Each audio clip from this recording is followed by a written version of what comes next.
Kalau kalian sudah susah-susah mencapai zona nyaman, masa tiba-tiba keluar gitu aja?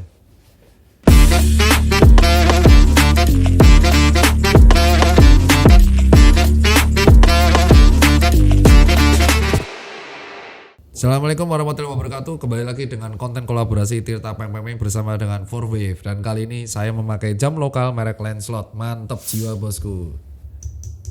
Oke. Dan saya juga ditemani oleh Le Mineral, karena Le Mineral mengandung mineral yang esensial bagi tubuh kita. Rasa manis-manisnya merupakan tanda bahwa Le Mineral itu beneran mengandung mineral esensial yang berguna bagi tubuh kita. Pak, sekarang pertanyaannya apa? Itu Pak, banyak orang resign Pak, katanya mau mulai bisnis itu gampang Pak. Banyak orang resign karena bisnis itu gampang. Itu sebenarnya karena mereka termakan omongan motivator yang supaya seminarnya laris dan bukunya tuh laris. Sebenarnya mereka nggak salah, karena motivator dan buku-buku ini tuh sebenarnya digunakan untuk personal growth ya. Jadi mengembangkan kapasitas diri ke level yang berbeda. Tetapi ya jangan ditelan mentah-mentah gitu. Nomor 2 adalah memang sebuah statement yang mengatakan bahwa keluar dari zona nyaman lalu membuat bisnis itu nggak salah-salah banget.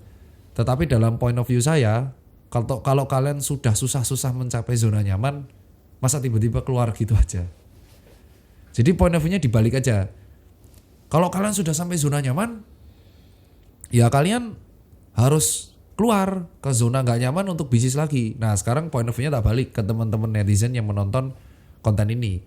Kalau kalian susah payah mencapai zona nyaman tersebut, dan akhirnya kalian bisa nih setelah sekian tahun atau belasan tahun bersusah payah mencapai zona nyaman tersebut, apakah mau kalian tiba-tiba meninggalkan zona nyaman itu demi suatu ketidakpastian? Karena namanya bisnis itu uncertain.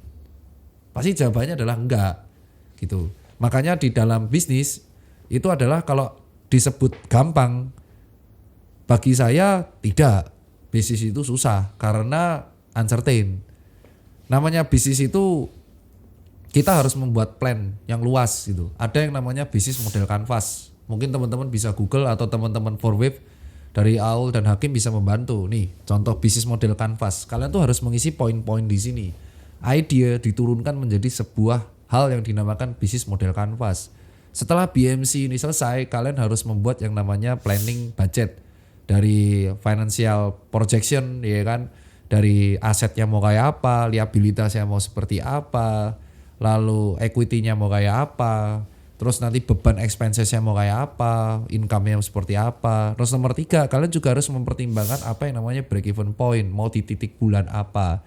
Terus kalian juga harus mempertimbangkan capex-nya berapa, opex-nya berapa. Dan setelah itu kalian harus mempertimbangkan kalau tidak punya modal, maka modal alternatifnya ada 3. Kalian bisa meminjam bank, yang dinamakan cost of debt-nya harus dihitung berapa, interest-nya berapa, interest itu bunga, cicilan tanggungannya berapa, terus yang apakah bunganya floating apa enggak. Kalian juga harus memperhatikan suku bunga sentral, yaitu suku bunga Bank Indonesia. Jangan sampai suku bunganya itu tinggi banget sehingga kalian nanti malah berbahaya. Terus nomor 2, kalian juga bisa mengajukan investasi. Nah kalian juga harus terms investasinya seperti apa, ngembalin dividennya berapa saham atau valuasi yang diberikan kepada mereka. Atau yang ketiga ya jalur beasiswa orang tua, minta modal orang tua. Ada lagi yang nomor 4, ini jalur paling aman, yaitu kalian mencari modal bisnis dengan cara menabung dari tabungan kerja kalian, tabungan.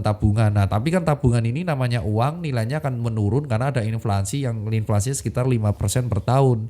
Makanya kalau kalian mau resign demi sebuah bisnis, alangkah lebih baik dipikirkan bahwa ketika kalian resign, kalian tidak akan mendapatkan monthly income lagi dari pekerjaan kalian. Maka strategi yang paling aman dari saya nih adalah kalian double profesi, yaitu kalian menjadi karyawan yang sudah jabatannya tinggi, mengejar karir di situ, tetapi di sisi lain kalian juga mempertimbangkan tabungan dari gaji atau income hasil karyawan kalian untuk membuat bisnis sendiri. Dan tidak ada salahnya ketika kalian menjadi karyawan sekaligus mengembangkan bisnis.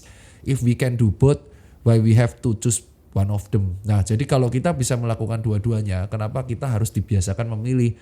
Karena hidup itu bukan soal binary 1 atau 0. Kadang hidup itu juga perlu abu-abu gitu. Itu yang paling penting. Kalau misalkan kalian hidupnya terus memilih benar atau salah, hitam atau putih, 1 atau 0, kerja karyawan atau pengusaha, ya kalau bagi saya adalah lakuin aja dua-duanya. Kenapa? Karena dengan kalian menjadi karyawan, mengejar karir dan sekaligus kalian menjadi pebisnis, itu mengurangi manajemen atau melakukan manajemen resiko dan mengurangi resiko failure akibat kesalahan mismanagement. Kalau gagalnya itu karena salah analisa market itu mending. Nah, kalau gagalnya karena salah perhitungan budget modal, jadi uang renovnya habis duluan. Nah, itu akan sangat dangerous kalau salah gitu. Jadi, wah tapi bisnis nasi goreng, wow, kamu pikir orang-orang yang jual nasi goreng gerobakan itu blong-blongan gitu langsung punya resep? Enggak, itu training dulu, belajar dulu berapa modal yang dilakukan, berapa kontraan di Jakarta, mereka harus jual berapa, dan mereka capek loh.